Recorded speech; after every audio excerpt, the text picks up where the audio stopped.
Welcome to Disruptor Confessions. I'm your host, John Ayers. You know, we're entering the most connected era of human history, but what kind of connection? 74 million children in the US are facing a relational deprivation crisis, and us adults on average, we're checking our devices over 200 times a day. This isn't just technology, it's also biology. In fact, 90% of the human brain's physical structure is formed by age 5. Our guest today warns that while we obsess over AI, we may be bankrupting the potential that every child is born with. Isabelle Hau leads the Stanford Accelerator for Learning. She's an author, and she joins us today to reveal why the agentic era of AI may be the greatest threat to the human interaction that actually builds our brains. Isabelle, welcome to the show. Thank you, John, for having me. My pleasure. I do want to get into the Stanford Accelerator for sure, but I thought what we'd start with is your book. You wrote a book, I think you released it last year, yes? Exactly a year ago, as a matter of fact. So it's called Love to Learn and the Transformative Power of Care and Connection in Early Education. Can I ask you, why did you write the book? What was the basis? What was the spark that inspired you to write the book? Let's start with that. Yeah, there were two of them, John. One was a personal story, and then the other one was much more of a current time moment that really led me to say, okay, why now? On the personal side, when I was 3 years old, so a long time ago now, I was what you may call a late everything. I was a late walker, a late talker. So my parents had me take one of those psychological evaluations, and the test came back and said that I had low academic aptitude. Not exactly what parents want to hear at age 3. Anyway, so they continued to cover me with a lot of love, and they did something that at the time they may not even have realized would literally transform my very own trajectory. They enrolled me in a high-quality early childhood setting where I got access to a lot of specialized supports, but really most importantly, incredible teachers, incredible relational teachers who really supported me, who saw me for who I was, who believed in me.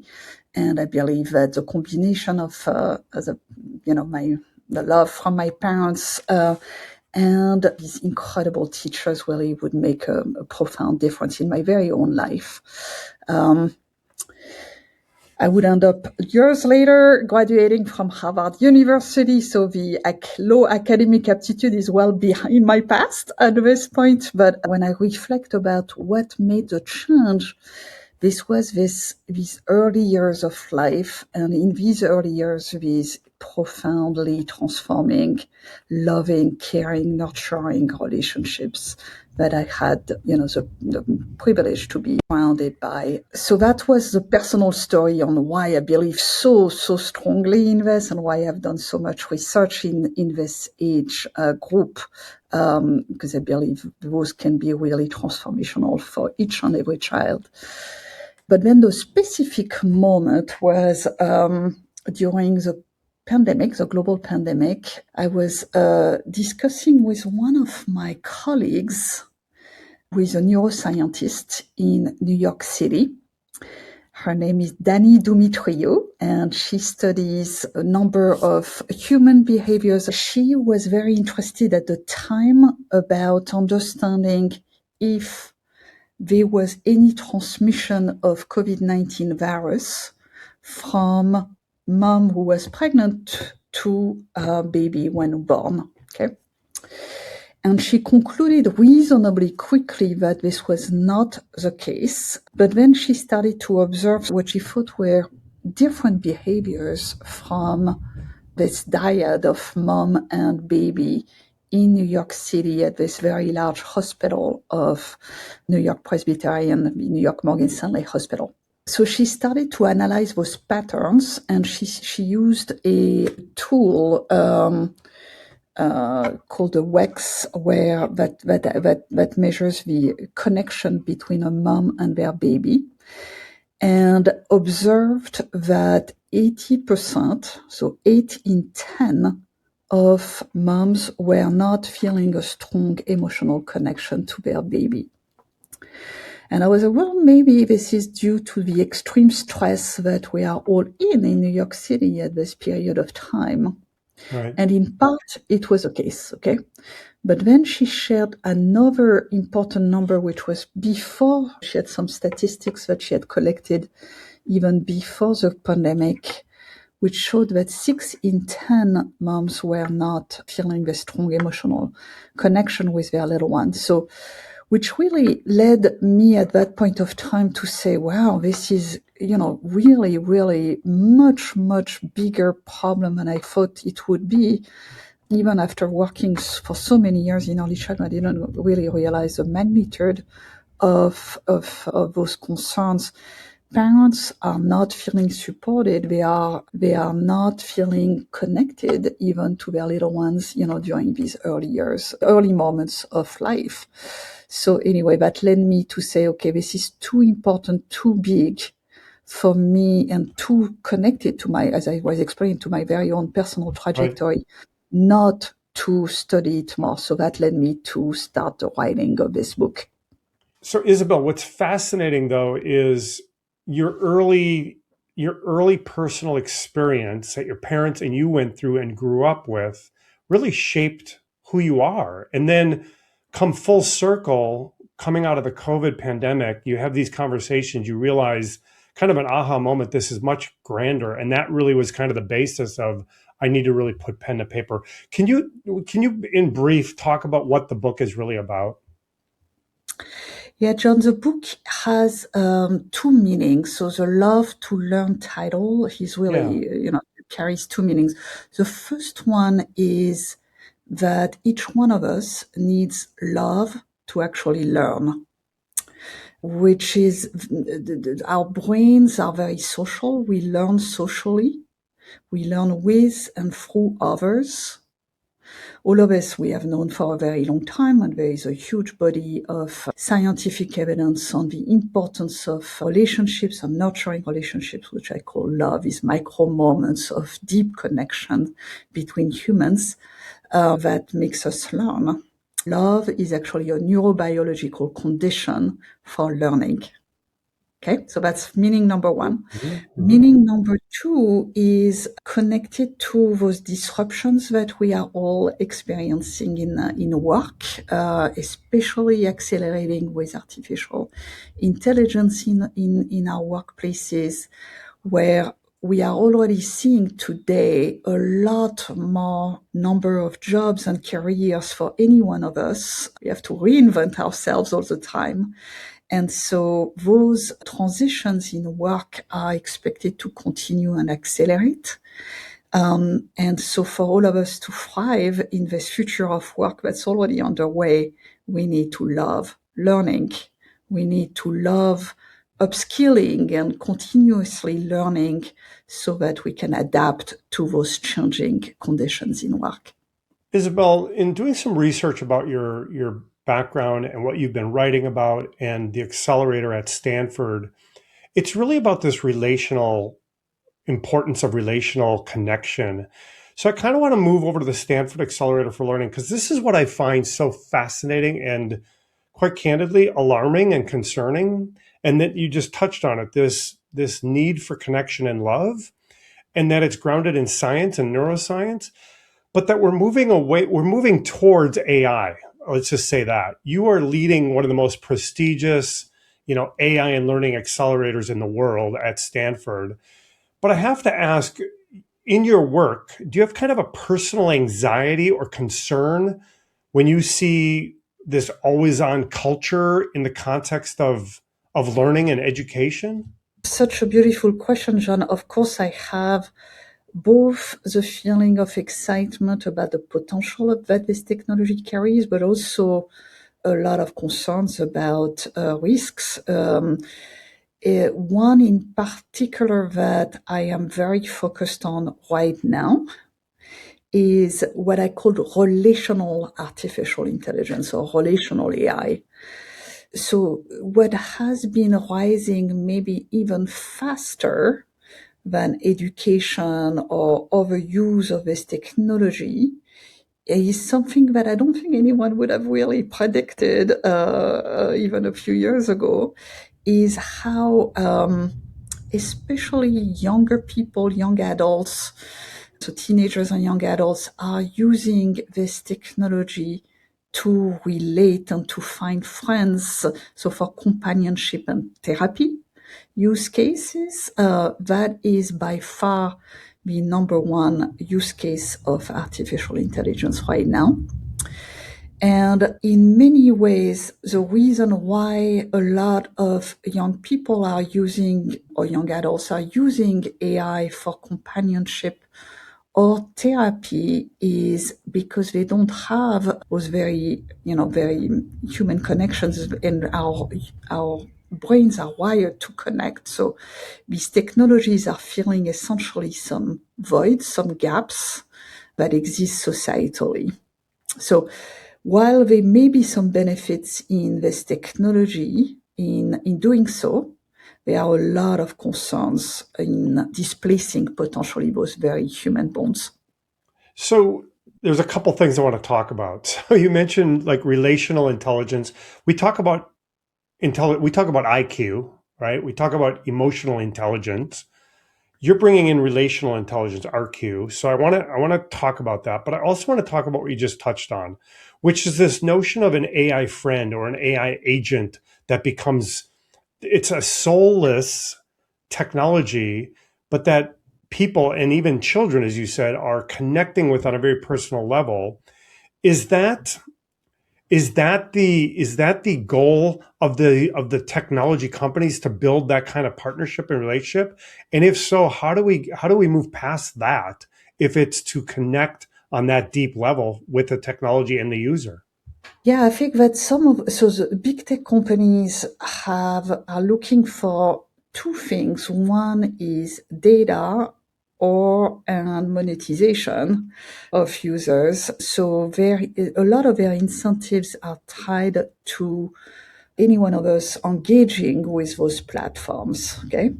Hmm. So the benefit of these behaviors of companions, of friends, or even therapists is that for any one of those tech companies is that you're engaging more with the users potentially. So let me give you an example of this. We just did one of our visiting scholars here at the Accelerator for Learning did this study where she showed that those AI systems are praising our children 13 times more than humans. So then you think, okay, why is this? Why is there more praise in those AI systems, 13 times more than humans? So meaningfully more is because we like it as human. We like being praised.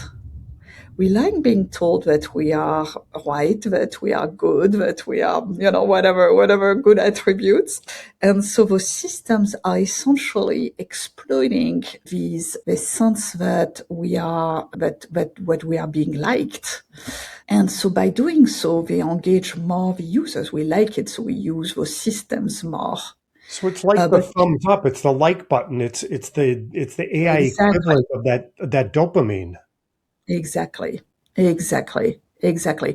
But then when you start thinking about it, when I heard myself this particular data point as a mom of two daughters, I started to think, okay, so if my daughters are now being raised in environments where they are connected, on AI and being praised a lot more, that probably means that I will have to adjust my very own behaviors as a mom and maybe start praising them more because they are going to get used to that environment, which means that not only the machine to human relationships are evolving, but potentially our very human to human relationships may also be impacted over time. Fascinating. Anyway, we'll see how this plays out. But certainly from a big tech perspective, right now we need better guardrails, better policies,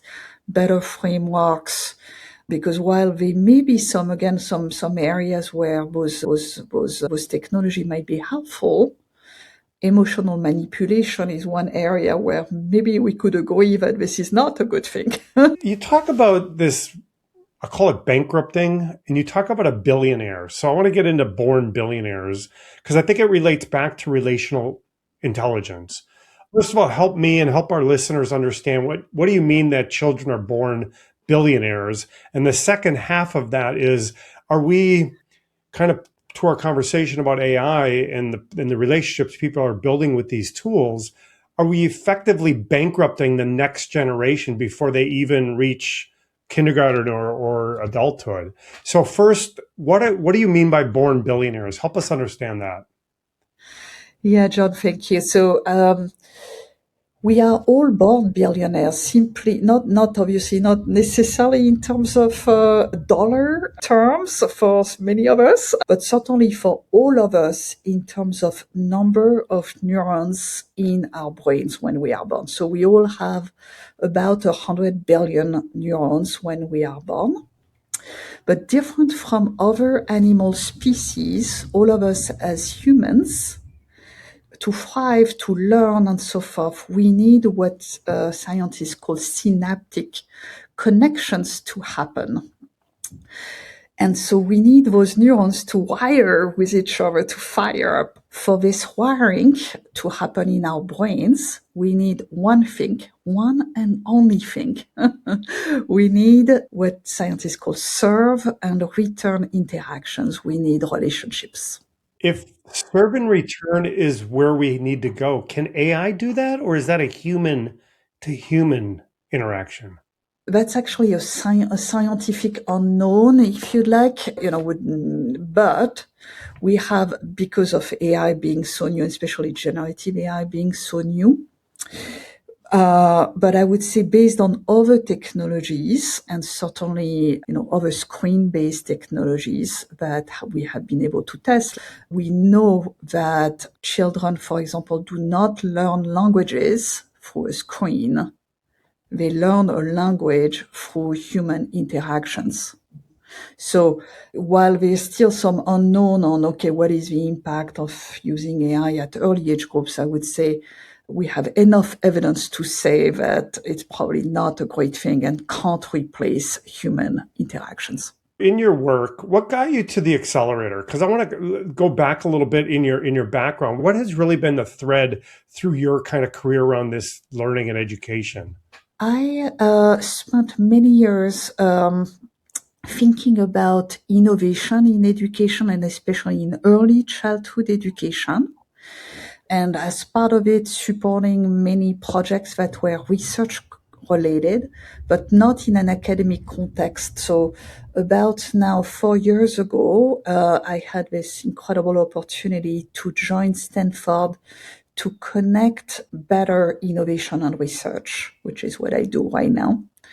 And my belief is that, especially with those big questions that are arising on AI and other technologies, that this is a time to do this, where we need better knowledge and better evidence on where does it work? Where do this technology actually make a positive impact or not? And while we can all have our very own beliefs, having research from academia demonstrate where these technologies or where these advances in science can be helpful is urgent. So, what are you trying to solve? What are you trying to understand? What are you working on? Yeah, so within the Stanford ecosystem, what I'm focused on is, in large part, the impact of artificial intelligence in education, but even more broadly, how can we disseminate learning sciences and everything that we know on how humans learn into practice toward greater impact. So this is actually one of the realities right now. We have a lot of academic research that no educators, no parents, no learners really understands fully. So how can we make all that incredible knowledge a lot more practical, a lot more solutions oriented, and a lot more understood by everyone, starting with educators and parents? This is such an important area to me. We've called this podcast Disruptor Confessions because I want to understand what's happening around change and transformation and disruption in people's lives, in people's jobs, the skills, but also in industry. And I believe that education is such a pivotal, important, grounded, practice for humanity. You've built a career on early education all the way K through 12 and into higher ed. But it feels different to me right now because these things are moving so fast. So the work that you're doing in the research, I think, is so critical because what I think is going to be required, I'd love to get your take on this, is teachers need to embrace and adopt. But the teachers can't embrace and adopt unless, a central system, a superintendent of a school district or a state or a federal government mandates or implements. But those kind of criteria cannot be put in place on a policy level unless it's based on scientific evidence.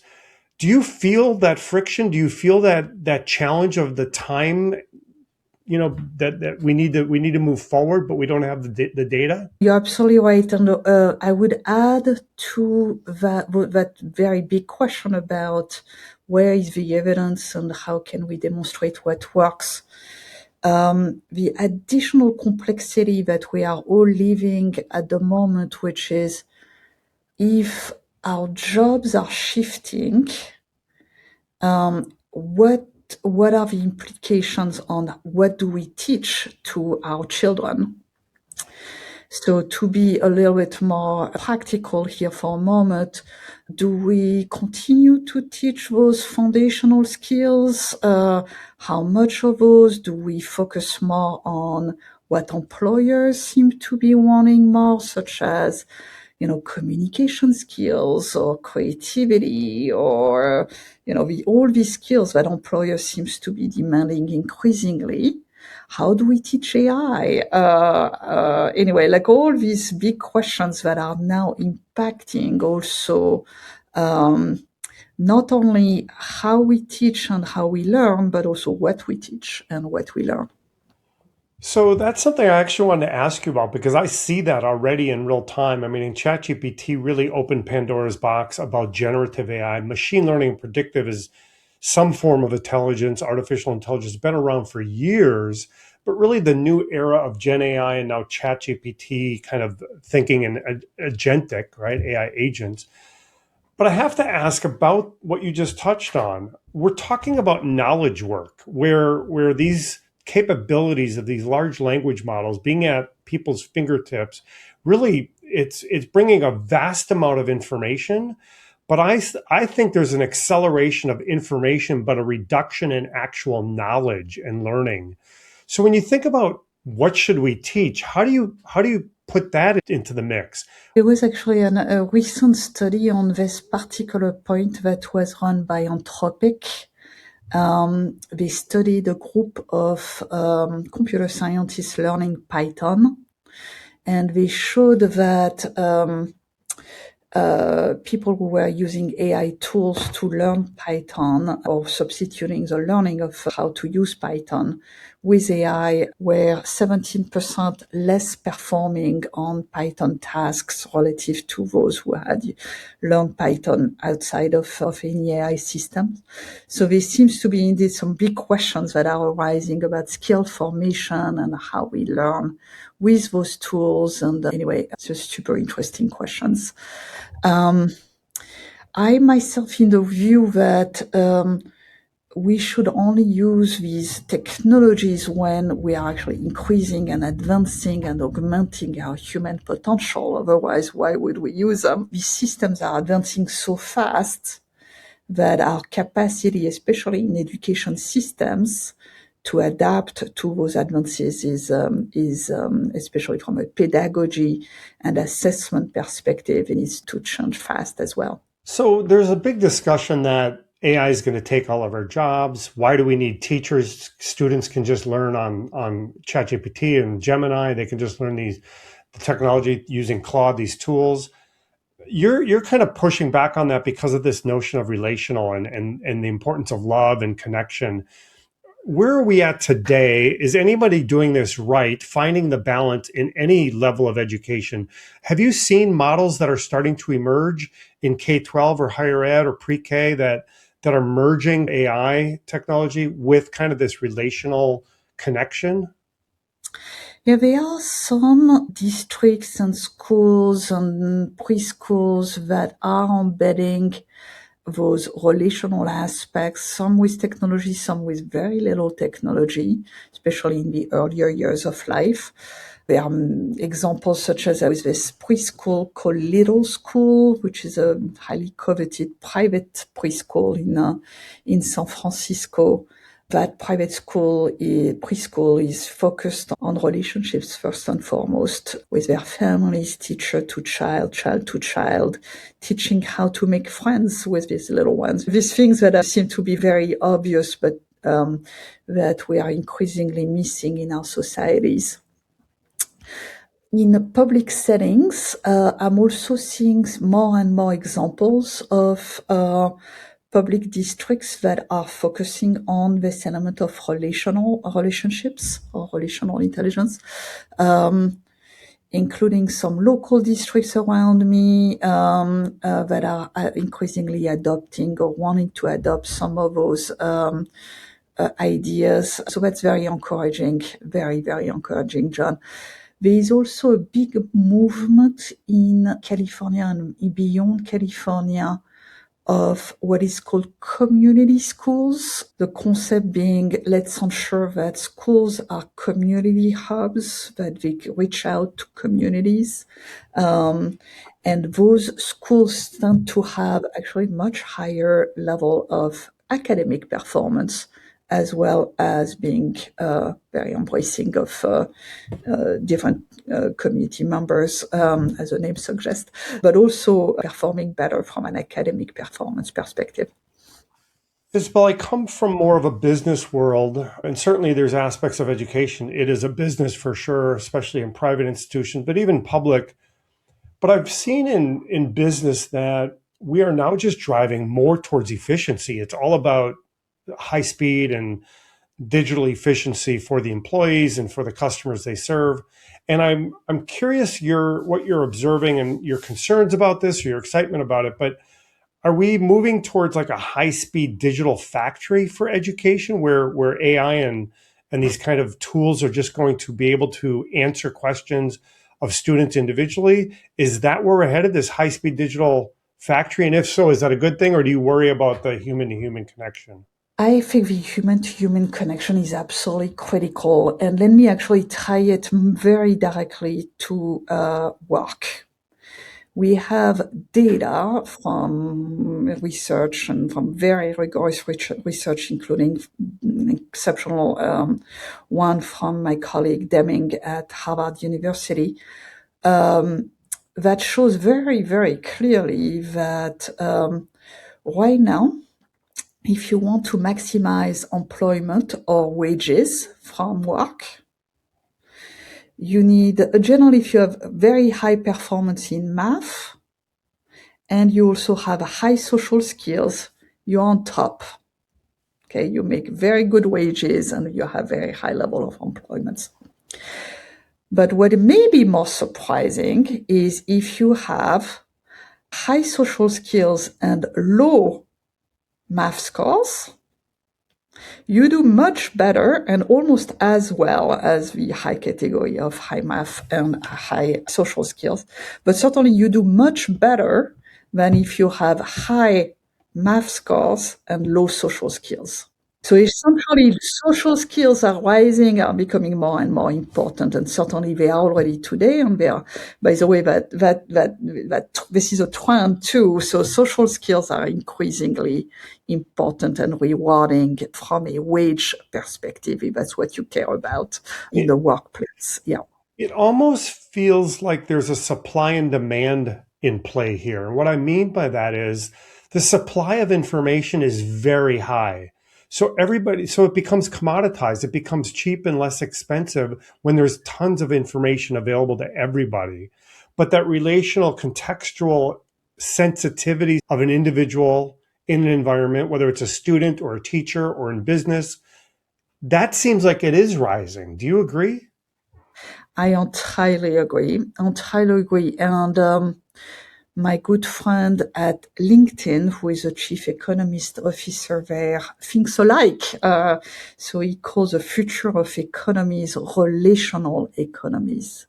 He believes, like with the two of us, John, that the future will be for those who have these high social skills in an age where artificial intelligence is going to, as you said so well already, is going to displace a lot of our, can replace it or substitute a lot of our knowledge equivalent or cognitive skills. Going back to the speed and pace, I haven't heard the relational economy, so I'm actually very interested in that. These paces of changes in technology are moving so fast. So the development in those early years and even younger, from fifth grade through ninth grade, there's massive development occurring, but these technologies are changing so fast. So what is your observation today, Isabelle, what you're seeing of how we're going to be able to implement tools and technologies and capabilities in learning, in education at different levels? What are you seeing is actually going to apply, and how do you see us getting there? Yeah. There are two speeds that I'm thinking, two levels of speed to your question, John, that come to mind. One that's actually is a deep concern in the way we learn, which is these constant interruptions and interferences from technology that we are all experiencing in our lives. So there is recent research that shows that every time we are being interrupted by technology, so when we swap from one tab to another, or when we receive a notification or an email, or all these, interruptions, our brain needs 7 seconds to switch. 7 seconds may not feel like a lot, but when you start adding up to your 200 times when we are picking up our device a day, for example, our attention span, our ability to focus, our ability to learn, which is deeply connected to, is very interrupted. And it starts adding up a lot, these 7 seconds for each one of our disruptions.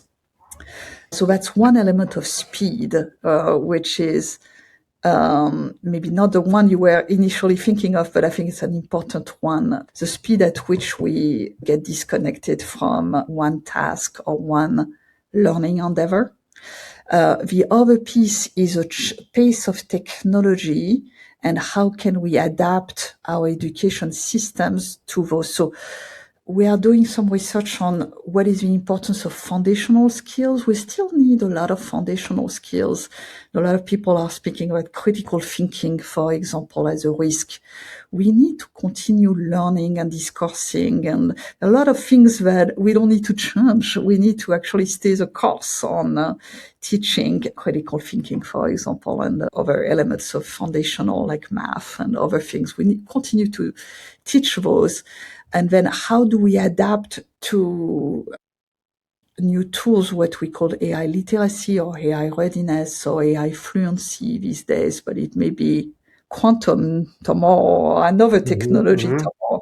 This is a challenge, but it's one where having some space for creativity and experimentation in our education system is very important. And ensuring that we connect to that experimentation and creativity using different technologies and different advances is very important. I really value and appreciate the two thoughts on speed. There's the micro of the distraction that we all experience and seemingly cannot get off that hamster wheel. We see ourselves distracted, but the statistics prove it out. Hundreds of times a day, we're moving from device to device, and that's not how we operate. I mean, 100 years ago, we were farming, we were out in the out in the wilderness, we were in nature, and now we're distracted hundreds of times a day. So I really appreciate the micro, and I think that's a very personal decision people have to make to change their own behavior. But that macro is something I'm also fascinated by. So thank you basically kind of for calling out the two different speeds, if you will. I am curious, how do you think this is going to roll into our educational learning system? Is it going to happen in one big drop, or are we already starting to move towards how to evolve and move into the next style or approach to learning and education itself? Are we already doing some of this? I would like to stay very optimistic, but I think we have a lot of work ahead. The reason why I'm saying this is because there are two big things that need to evolve in education, and I will explain in a moment why. One is pedagogy, and the other one is assessment.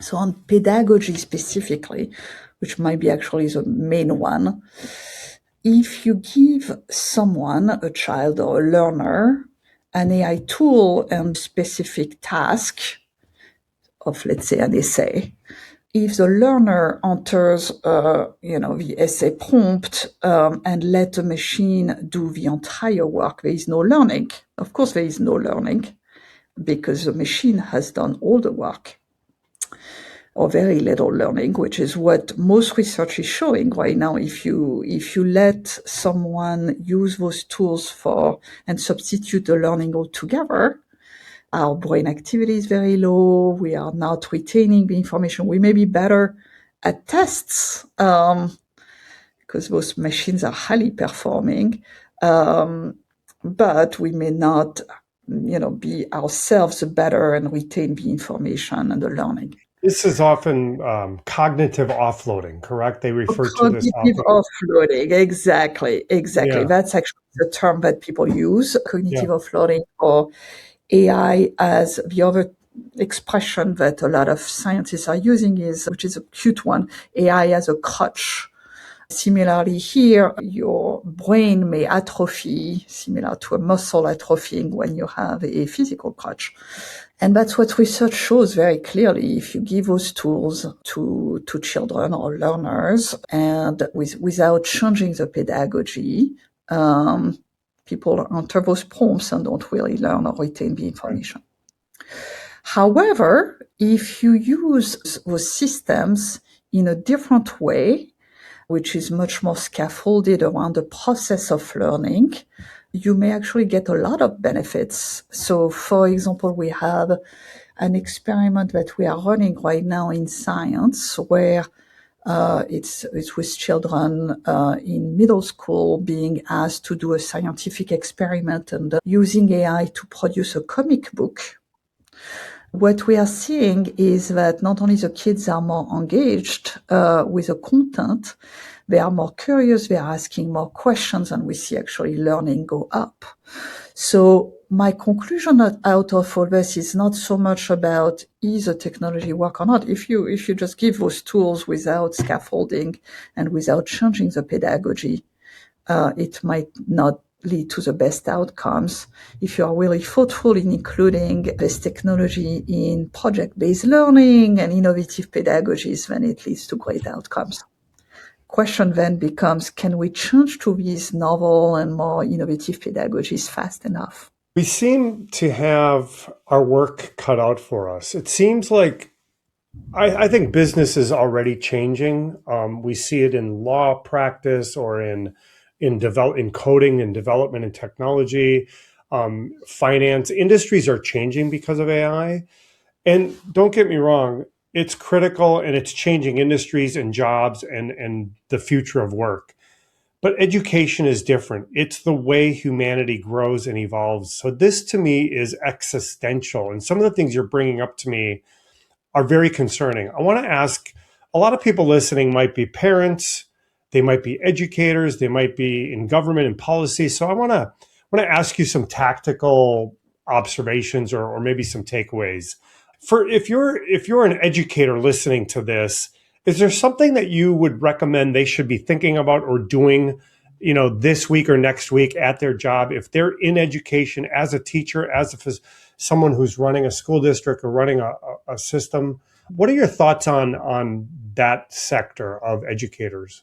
Where it can be beneficial from a learning perspective, where can it enhance human connections, would be another big question that I would ask. There are some places where this technology can do an incredible job, and then many places where, in fact, it's, as we were discussing, can actually be detrimental not only to learning but also to well-being, by isolating our children even further than they are, or our learners even more than they are, causing major issues regarding mental health. So there are some, as an educator, just being curious about what's going on, being curious about how learners are using those technologies, and really asking the questions about, is it beneficial for learning? Is it beneficial for well-being? Is it technology that connects us between humans? A big piece of that is going to be what they can do, what they can control in a classroom or at their school or at their district or at the state level. But going even higher at the state level, at the policy level, if Isabelle had the microphone, if you had the floor at the Department of Education, what would you tell them? What would you say to them today? Yeah, so and I've been spending a lot of time with those different states and districts, and we are right now we are at Stanford spending a lot of time on AI literacy, AI readiness, thinking about how can teachers, administrators, education leaders understand and be understand those systems, understand where they can be helpful or not, would be one. Okay, where can this technology enhance human capabilities, especially on administrative tasks, so that humans, and especially teachers and our educators, can maybe be even more relational? I personally believe, John, that the many teachers I've ever met in my career, so many countless number of educators that I've ever met in my career, have all come to teaching because it is a deeply relational profession. Mm-hmm.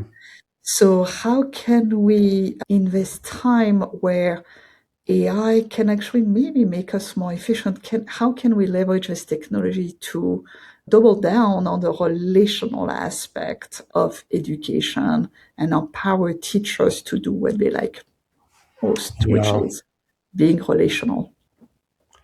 You touched on this earlier. So we talked a little bit about educators. We're talking about policy leaders. For business, you touched on this a little bit.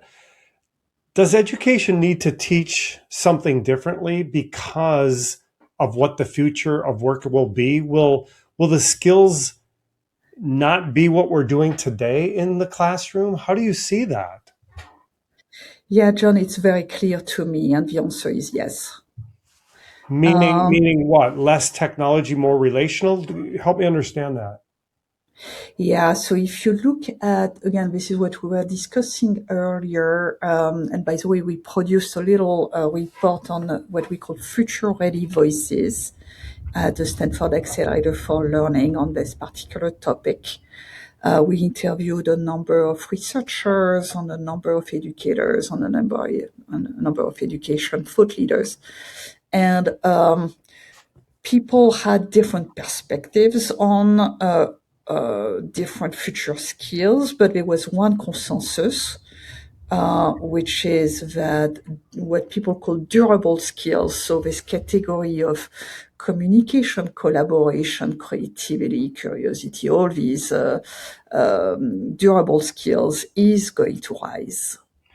And this was so consensual. This was really remarkable, actually, across all these different people who had not discussed with each other that particular question. So that leads me to think that there is a shift that's happening right now where it's not that we have not taught those skills in education, is that we have not prioritized or certainly tested for them.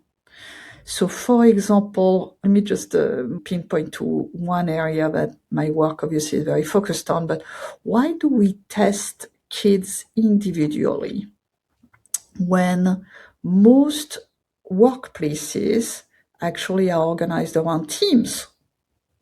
Why do we test kids individually? It's kind of an interesting question. It's a disconnect between education and workplaces. So this is not what most of us need to be performing individually on certain tasks when we join the workplace. So it's interesting to think about why is it this way, and could we make, for example, some of our objectives in education a lot more about teams, a lot more about social learning, about collaboration? Isabelle, isn't it quite ironic that what we would often refer to as soft skills, these soft skills of relational and communication and connection and human engagement and storytelling, those what are often referred to as soft skills are becoming more and more important. And we're seeing that you responded very quickly. There's no doubt in your mind those are critical. And what we often refer to as the more hard skills, the technical, the programming skills, the deep intelligence on technology or law degrees are not becoming less important, but they're becoming commoditized because of the LLMs, the large language models. I find that incredibly interesting, to say the least, and ironic to some degree.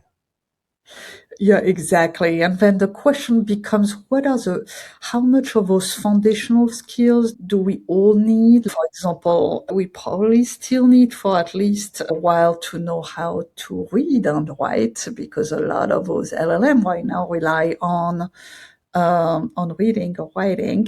Certainly all these conversational chatbots may change over time, but right now we still need to know how to read and write.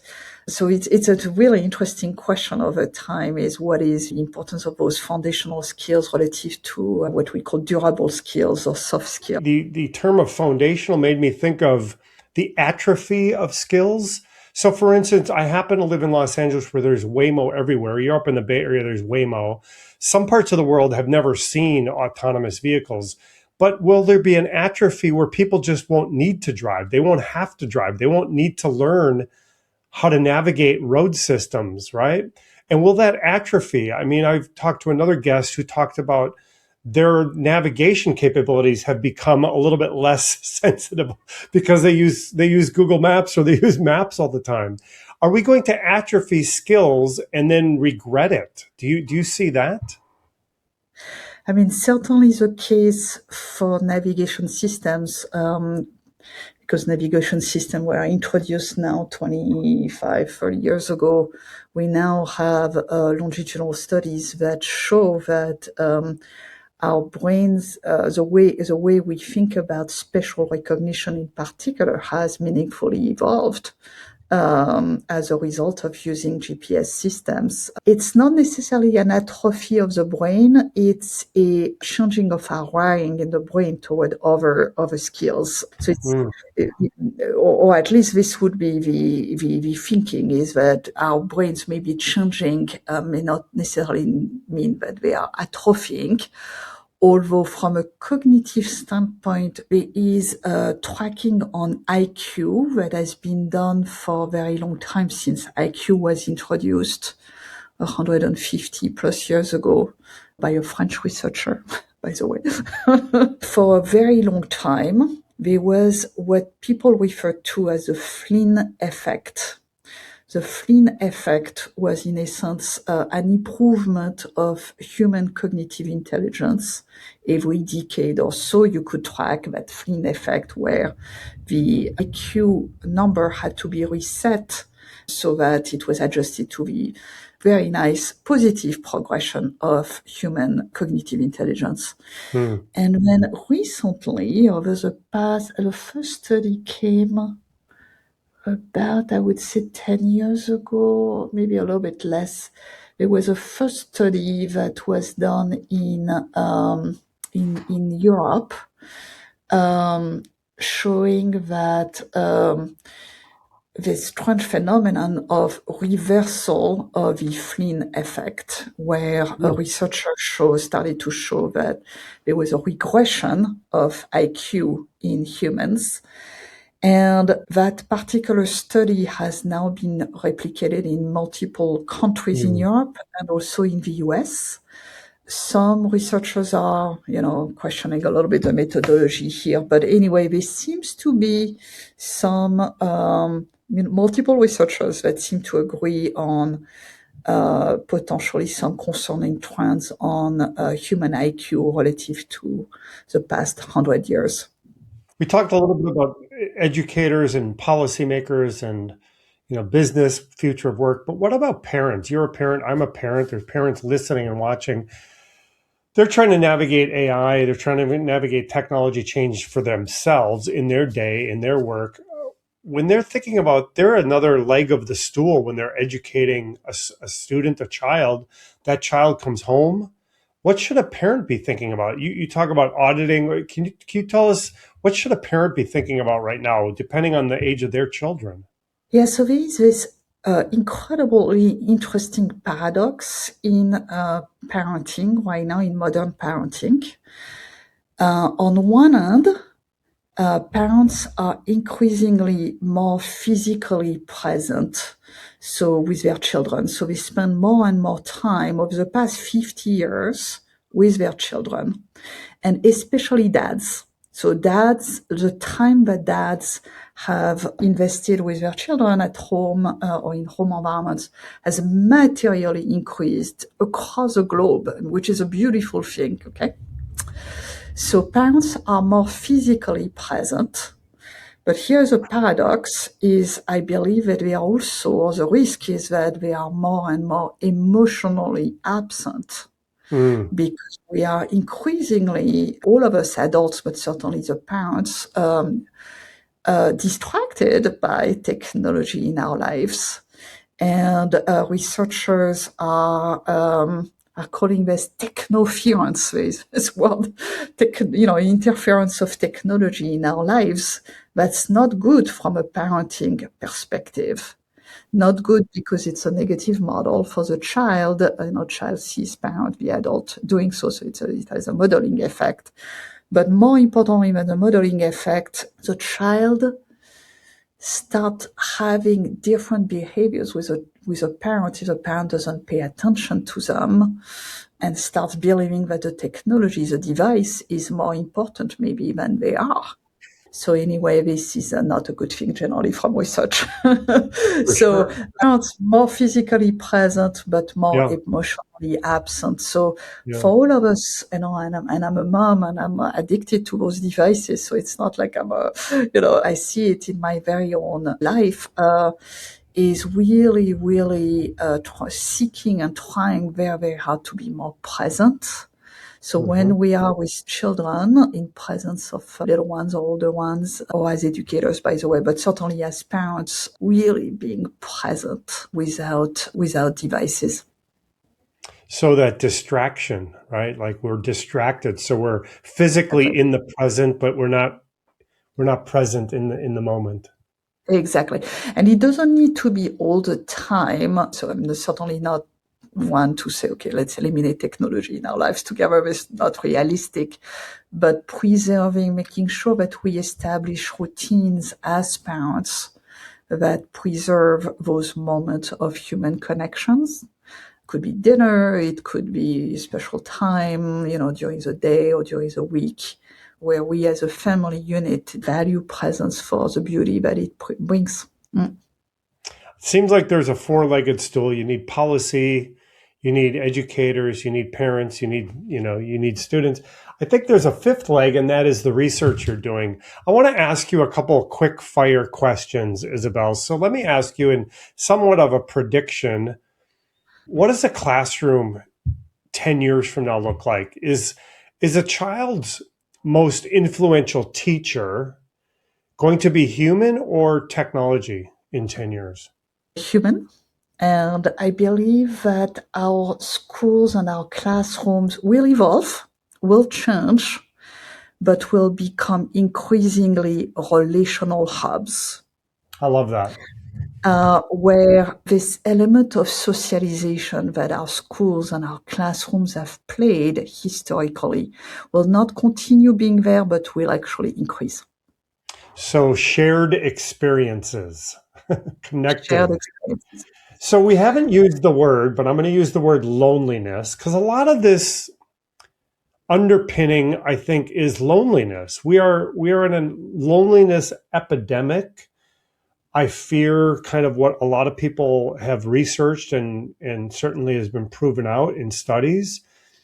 From your perspective in the learning and education and teaching space, do you think we're at the beginning of this loneliness epidemic, or are we peaking and it's going to start to come down?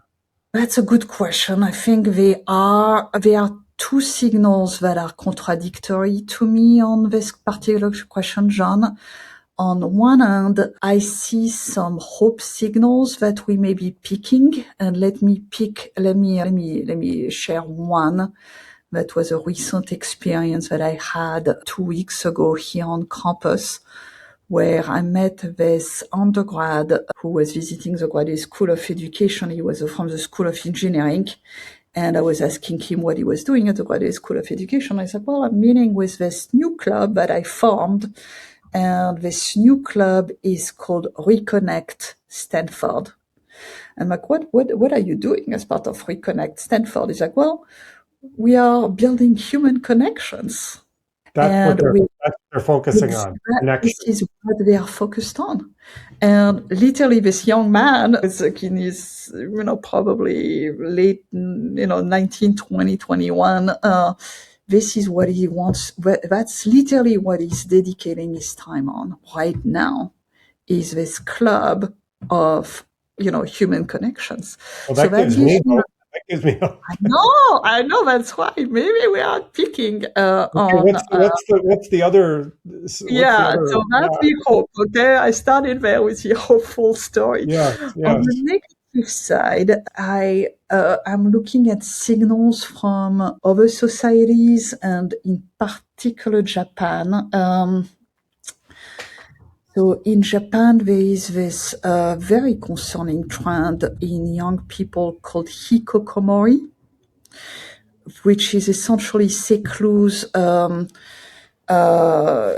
people who are so anxious from a social perspective that they refuse leaving their house altogether and live with their parents, and can't even go back to a work environment, notwithstanding having normal connections and normal friends, human friends. And that is impacting about 5% of young adults in Japan. So much so that societies, either in Japan or the one I'm thinking about is South Korea, that has the same concerns, is now literally giving a financial stipend for young people to go outside. Oh my gosh.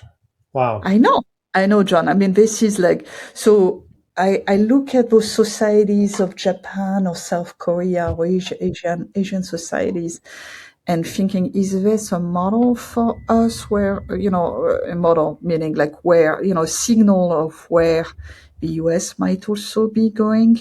Anyway, so I have both sides. The signal of this young man at Stanford who is like literally taking their future in their hands and saying, we need human connections. Yeah. And then other signals that are a little bit, that are very dark. Isabelle, before we wrap, I do want to reflect back on your book, Love to Learn, The Transformative Power of Care and Connection in Early Education. If your book became like an operating model for the next generation, what is the one thing you hope a child born today would say about the world that you helped bring forward and save? Yeah, I would hope two things. One is that learning is understood, that this child understand learning to be deeply relational, deeply social.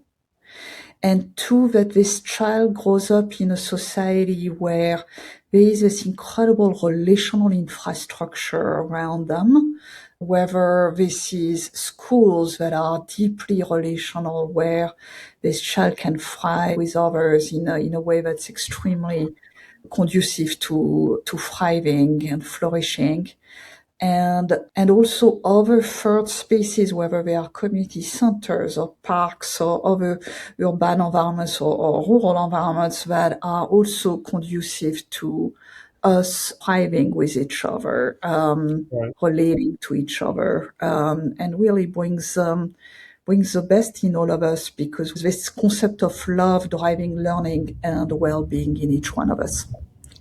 I think the word durable skills plays right into that, what you just talked about. And I'm going to start using that word durable skills, these durable skills that human beings innately know. We just have to nourish them. And your book speaks of that.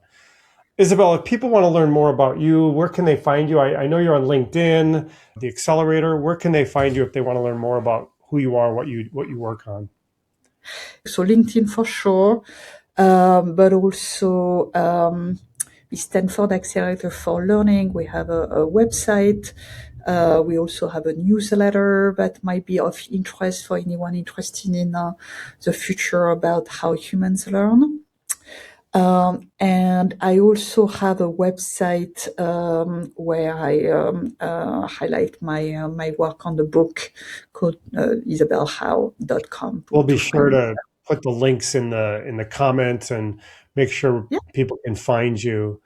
Boy, I know people say this, Isabelle, but the work you're doing is so incredibly important. I don't know if you feel the gravity of it. Not to make light of the disruption and change in the business world, in finance or healthcare. My gosh, amazing opportunities for good disruption and concerning disruption about the future of work, for sure. But the work you're doing is it's existential in how we learn, how we behave. So thank you, and please keep pursuing it. Thank you, John, for saying this. I also feel a deep sense of responsibility and urgency. And this is why I love the podcast that you have of disruption, because this disruption is happening right now on our education system. So with disruption and change can come really positive things or not. So Right. the future is upon us, and it's upon us humans to shape it. I call it a strategic inflection point for learning. I really see that. Isabelle, thank you so much. Those of you who are watching, listening, thanks for joining us on Disruptor Confessions. If you join this episode and this discussion, please share it with others. We always encourage you to subscribe, follow us, join us on Substack. And until next time, stay curious and keep listening and enjoy.